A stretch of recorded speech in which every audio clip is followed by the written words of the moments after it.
আসসালামু আলাইকুম সবাইকে। আমাদের আরেকটা নতুন ক্লাসে আপনাদেরকে স্বাগতম।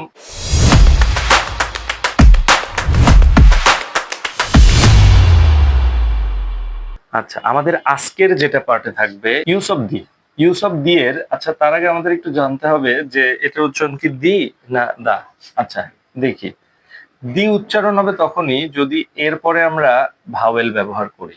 যেমন দেখেন, দি এগ, দি অ্যাপল, দি এপিক।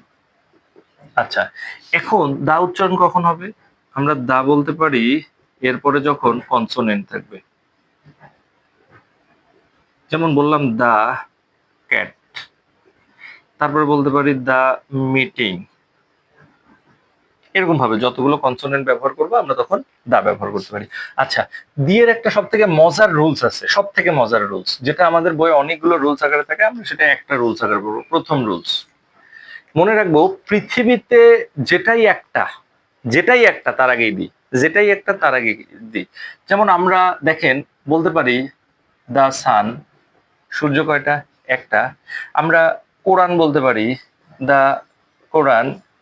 আমরা বলতে পারি দা Tripitaka.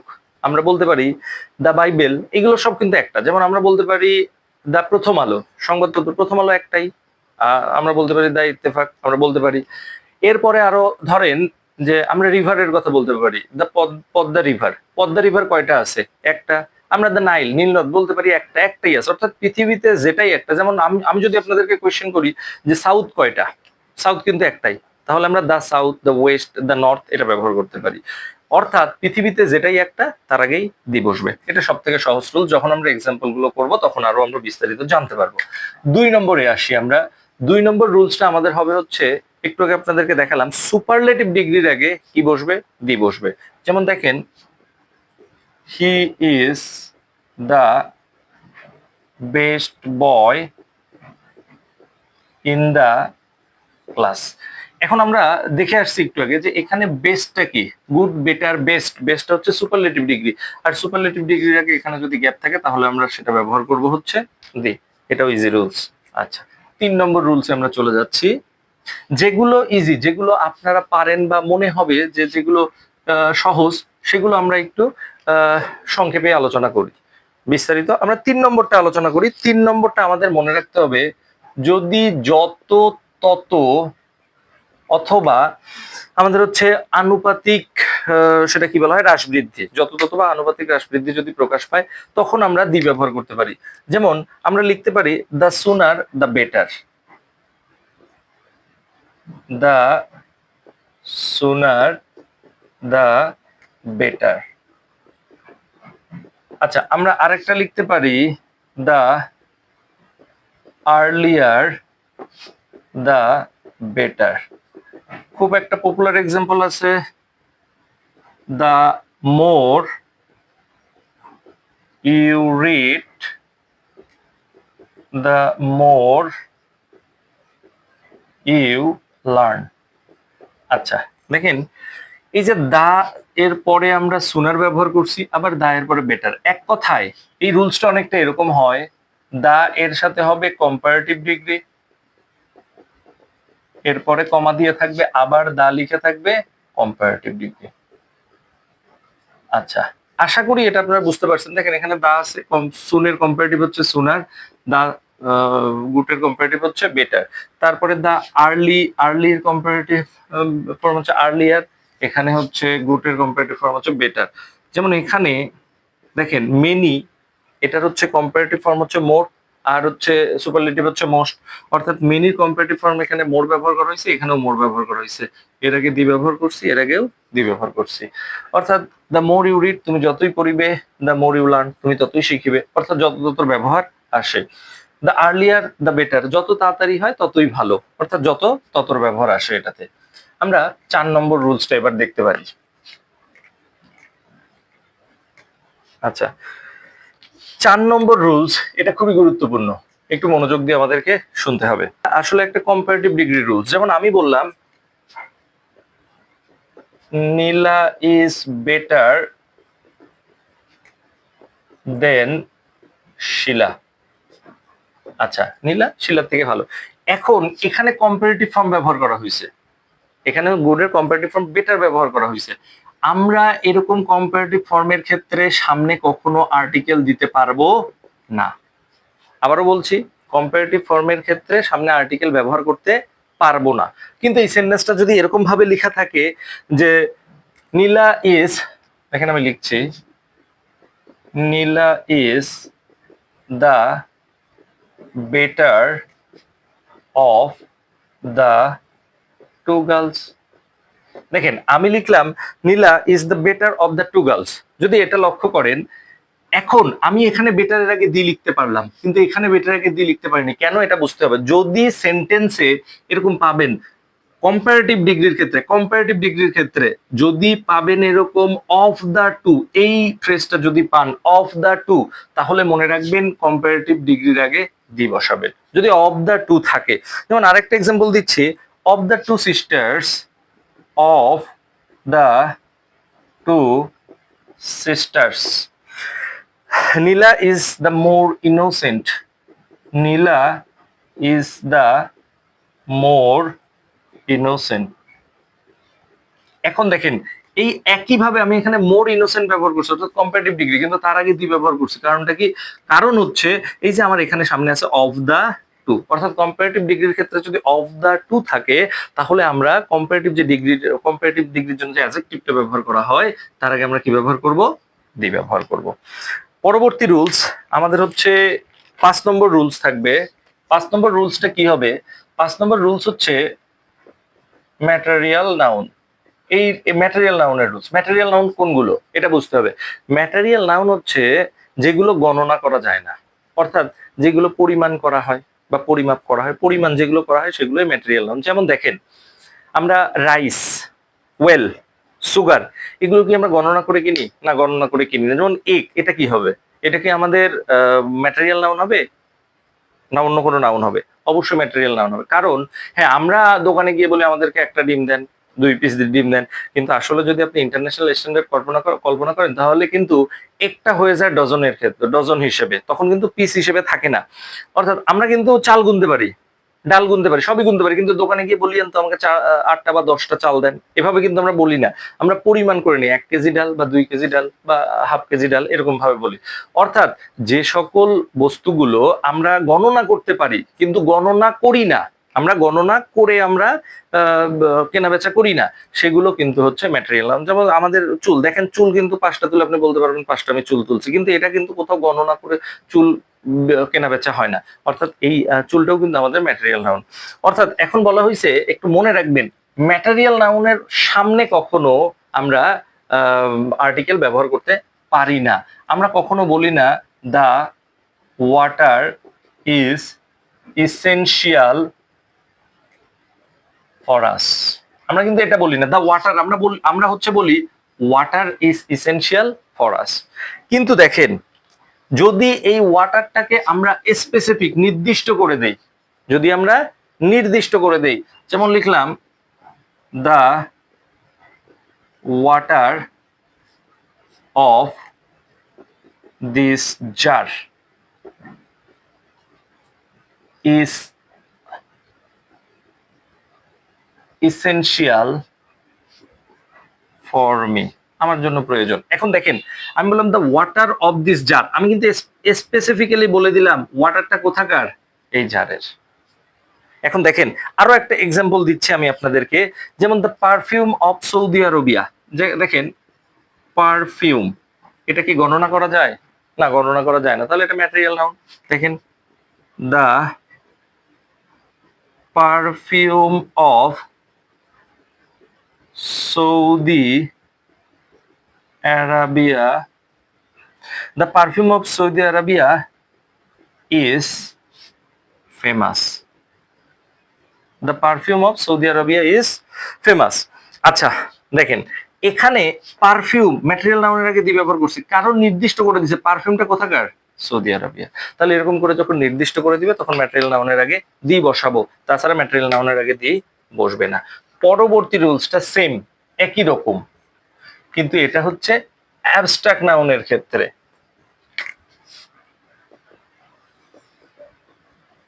Abstract noun. Abstract noun কি? যেটা ধরা যায় না, ছোঁয়া যায় না, টাচ করা যায়, অর্থাৎ আমরা পঞ্চ ইন্দ্রিয় দ্বারা আমরা যেটা অনুভব করতে পারি না, পঞ্চ ইন্দ্রিয় দিয়ে, সেটা হচ্ছে অ্যাবস্ট্রাক্ট নাউন। যেমন কাইন্ডনেস আপনি দেখতে পারবেন, ছুঁইতে পারবেন, কোনোভাবেই সম্ভব না, সেটা মনে মনে অনুভব করে নিতে হয়। অনেস্টি, এটা কি দেখতে পারবেন না? চাইল্ডহুড, এটাও দেখতে পারবেন না, ছুঁইতে পারবেন না, পরিমাপ করতে পারবেন না। তো এখন এটা হচ্ছে আপনার অ্যাবস্ট্রাক্ট নাউন হবে। আর আমি আমার নাউনের ক্লাসগুলোতে বিস্তারিত এগুলো আলোচনা করব, ধাপে ধাপে ক্লাসগুলো আসবে, আপনারা সেখানে দেখে নিতে পারবেন।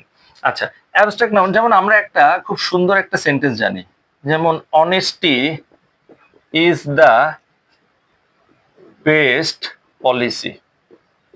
দেখেন, এখানে অনেস্টির আগে কোনোদিন দা দেখতে দিচ্ছেন?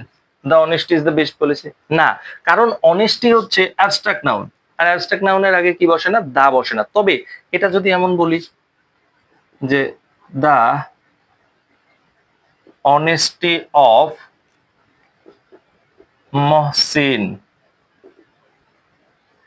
Is known to all.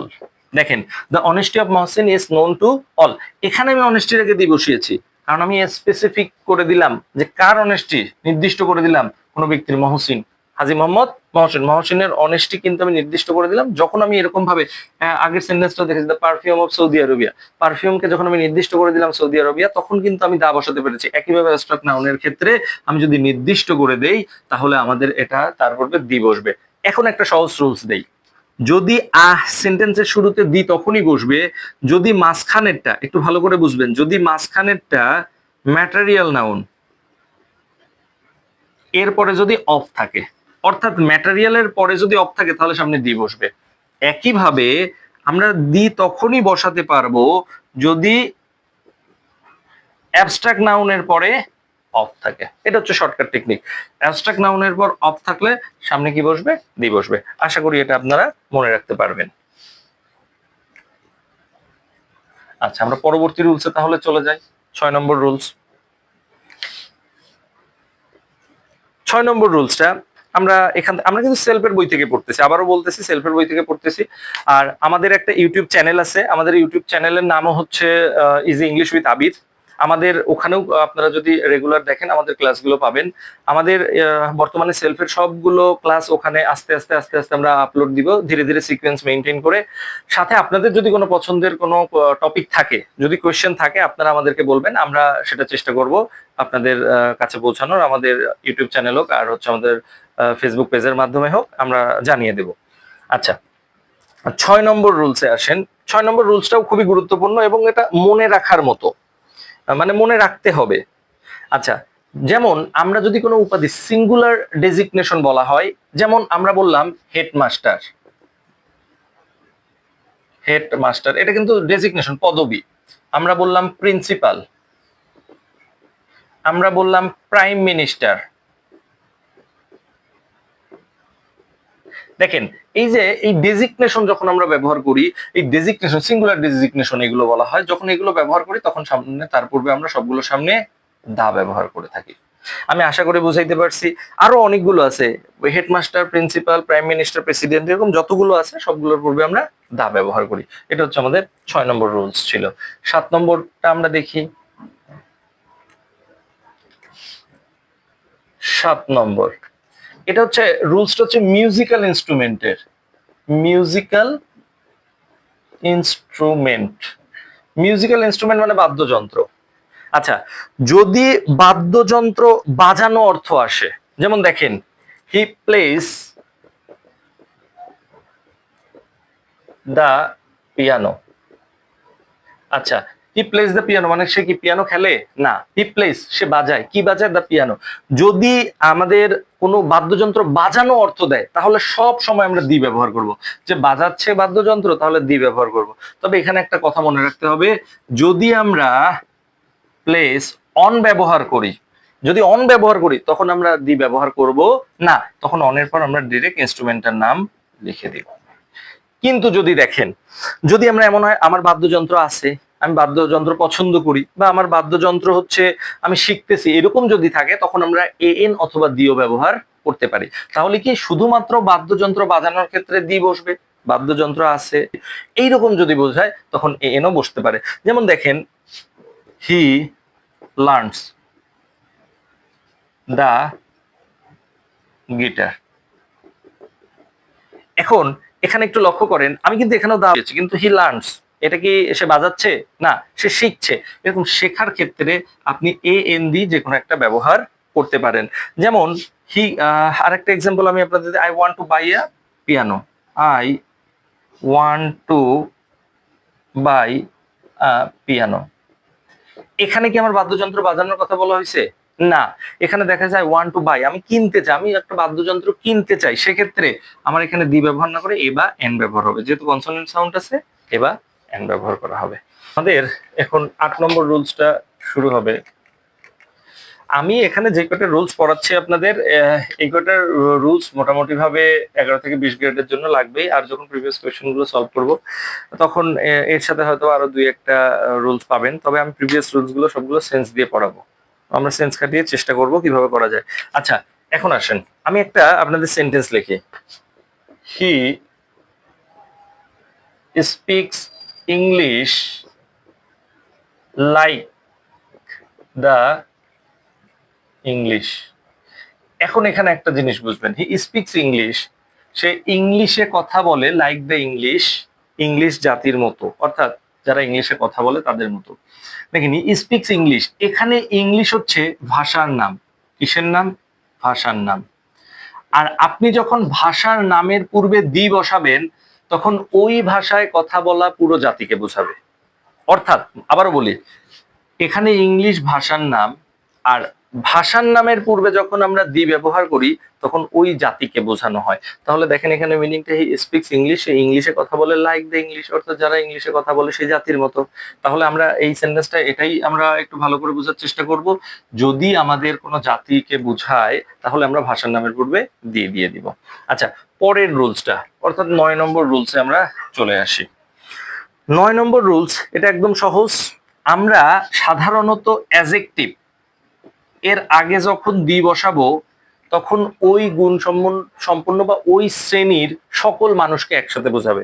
যেমন দেখেন, আমি লিখলাম দা পোর, পোরটা কি অ্যাজেক্টিভ। এখন দা পোর বলতে বোঝায় পৃথিবীতে যত পোর আছে সবগুলোকে একসাথে। আবার আমি যদি বলি দা রিস, দেখেন পৃথিবীতে যত ধনী আছে সবগুলোকে বোঝায়, রিস কিন্তু এখানে অ্যাডজেক্টিভ। আবার আমি বললাম দা পাইয়াস, তার মানে কি পৃথিবীতে যত ধার্মিক আছে সবাইকে একসাথে বোঝাচ্ছে। এটাও সহজ রুলস। এখানে ভাষার নামের পূর্বে দি বসালে পুরো একটা জাতিকে বোঝায়, ওই ভাষায় কথা বলার। আর এখানে অ্যাডজেক্টিভের আগে কথা বললে এখানেও একটা জাতিকে বোঝাবে, তো ওই শ্রেণীর অর্থাৎ পুরো একটা জাতিকে বোঝাবে। রিস, যত রিস আছে সবাইকে বোঝাবে। পায়াস, যত ধার্মিক আছে সবাইকে বোঝাবে। আচ্ছা, এরপরে আমরা আসছি 10 নম্বর রুলসে। দেখেন, যখন কোনো পদ বুঝাবে, যেমন আমরা এক্সাম্পলটা লিখি, একটা popular example, the secretary, CRETRY, the secretary and the chairman was present, দুঃখিত, were present the meeting। আচ্ছা, এখন এখানে আমি দেখেন the secretary and the chairman were present the meeting লিখেছি। এখানে সেক্রেটারি কিন্তু একটা পদ, একটা র্যাঙ্কের নাম, দ্য চেয়ারম্যান আর একটা র্যাঙ্কের নাম। এখানে কিন্তু 2টা র্যাঙ্ক আছে। যদি আপনি এখানে ভার্বটা দেখবেন, আমি যেহেতু আর্টিকেল পড়তেছি তাহলে আমার কাজ হচ্ছে আর্টিকেল নির্ণয় করা। তাহলে আপনি যখন এরকম কোনো সেন্টেন্স দেখবেন তখন আপনাকে দেখতে হবে যেখানে ভার্বটা কি আছে। যদি ভার্বটা প্লুরাল থাকে, যদি ভার্বটা প্লুরাল, ওয়ার কি প্লুরাল না, যদি প্লুরাল থাকে তাহলে আপনাকে কি করতে হবে, আপনাকে এই দুটো যে র্যাঙ্ক বা পদের নাম আছে তার আগে আলাদা আলাদা ভাবে 2টা দি বসাতে হবে, ভিন্ন ভিন্ন 2টা দি। যখন ভিন্ন ভিন্ন 2টা দি বসাবেন তার মানে বোঝাবে একজন হচ্ছে সেক্রেটারি আর একজন হচ্ছে চেয়ারম্যান, অর্থাৎ দুইজনই ভিন্ন 2টা পদের অধিকারী।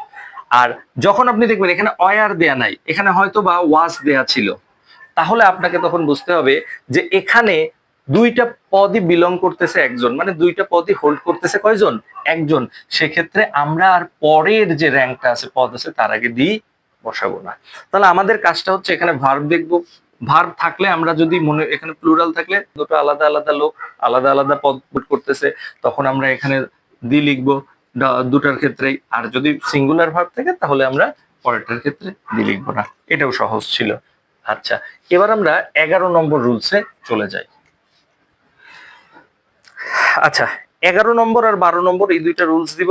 এই দুইটা রুলস আপনাদের পরীক্ষায় আসে এবং আসছে অনেকবার, একটু শর্টকাটে দেখবেন। যেমন আমাদের যদি এক্সক্লামেটরি, 11 নম্বর রুলস, এক্সক্লামেটরি সেন্টেন্স যদি থাকে এবং সেই এক্সক্লামেটরি যে সেন্টেন্স যদি হাউ দ্বারা শুরু হয়, কি দ্বারা শুরু হবে? এক্সক্লামেটরি সেন্টেন্স হাউ দ্বারা শুরু হয়, তাহলে আমরা সেই সেন্টেন্সে ব্যবহার করব দি।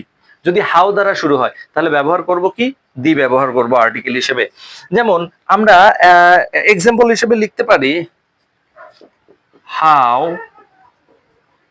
Beautiful the scenery is. দেখেন, হাউ দ্বারা শুরু হয়েছে, exclamatory sentence, note of exclamation আছে, এখানে আমি আর্টিকেল কি ব্যবহার করব? দি।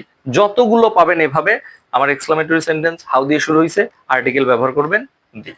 আচ্ছা, পরবর্তী 12 নম্বর রুলসটা, যদি কোনো পেশার নাম বোঝায়, যদি কোনো পেশা, চাকুরি এরকম যদি বোঝায়, 12 নম্বর রুলস, যদি কোনো পেশা বা চাকুরির নাম বোঝায় তাহলে দি ব্যবহার হবে। যেমন আপনি বললেন হি জয়েন্ট, এটা পরীক্ষা অনেকবার আসছে, একটু ভালো করে মনে রাখবেন। He joined the army. এখানে কি আর্মি কি তার একটা পেশা না? তাহলে এখানে হবে হি জয়েন্ট দা আর্মি। হতে পারে হি জয়েন্ট দা ইউনিভার্সিটি, হতে পারে।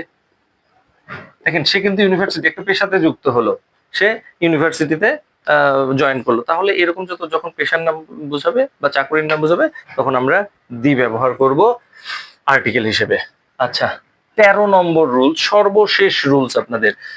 যেই কয়টা রুলস লাগবে শুধু সেই কয়টাই আমাদের একটু দেখতে হবে। আমরা যখন প্রিভিয়াস কোয়েশ্চেন করবো অনেকগুলো রুলস কমে যাবে তারপরেও।